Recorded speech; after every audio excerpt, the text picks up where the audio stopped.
President, we vote yes on this particular measure, and may God bless us all. Thank you, Mr. President. Mr. President, Majority next Leader. to explain their explanation of, give an explanation of vote is nobody else. No one, our distinguished colleague, Mr. President, no one, our distinguished colleague, Senator Robin Hood Padilla, Mr. President. Senator Robin Padilla is recognized. Maraming salamat po, Ginoong Pangulo, at sa ating pinunong mayorya.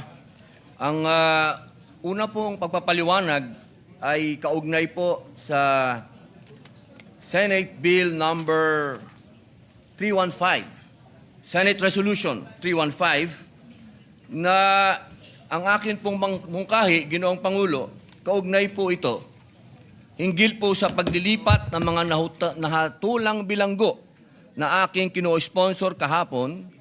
Ako po ay bumoto ng yes with reservation. Ang aking reservasyon po ay dulot ng isang mungkahi para sa mas maingat at makatarungang pagpapatupad nito. Nauunawaan ko po na masusi ng napagdiskusyonan ang mga detalye ng kasunduan. At batid ko din po na bago magkaroon ng transfer, kinakailangan muna ng pahintulot o consent ng ililipat na bilanggo ng sentencing state o administering state. Kaugnay nito, nais kong imungkahi sa Department of Justice na sa mga pagkakataon ang nahatulang individual ay napatunayang nagkasala ng karumal-dumal o heinous crime, marapat ay pagdusahan muna niya ang kanyang sentensya ng ilang taon sa bansang nagpataw bago siya pahintulutang mailipat sa administering state. Ito po ay bunga ng aking karanasan sa Muntinlupa, sa Bilibid Prison, dahil marami po doon ng mga foreigner at meron din pong British doon na nakulong dati na pinatay niya yung kanyang kasintahan. At siya po ay nahatulan na makulong ng reclusion perpetua. Sana po ay bago siya pahintulutang mailipat doon sa kanyang bansa ay pagdusahan muna niya yung kanyang krimen doon sa minimum sentence. Huwag naman po kaagad na padadala doon. Alam naman po natin na masyadong ang kanilang kulungan doon sa bansang iyon ay masyadong komportable. Dahil Pilipina po, yung mga ganitong heinous crime, sana magdusa dito. At ganun din po, payag naman akong mailipat dun eh. Yung mga crime ay tinatawag namin sa loob na murder. Kung mga murder lang ang kaso, ibig sabihin yung umorder lang ng umorder, hindi nagbayad, pwede na ho yun ipadala doon. Sa ganitong paraan, ay mabibigyang diin ang paggalang ng soberenya ng sentencing state.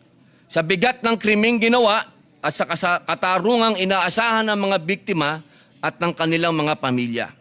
Kasabay nito, nananatiling bukas ang pinto para sa makataong konsiderasyon at rehabilitasyon sa ilalim ng administering state sa tamang panahon. Maraming salamat po. At ang pangalawang pagpapaliwanag po ay patungkol naman po sa Bangsamoro.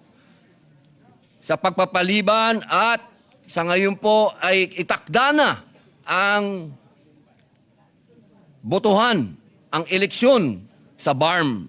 Ito po ay aking pong pinasasalamatan ang aming Godfather, ang ating pong Majority Floor Leader, Senator Mig Zubiri, sapagkat alam niyo po, kami po ay hanga sa kanya, ang kamusliman, ang inyong Bangsamoro ay hanga po sa kanya, bagamat hindi po siya isang Muslim, pero ang kanyang pagmamahal sa amin ay sobra-sobra po.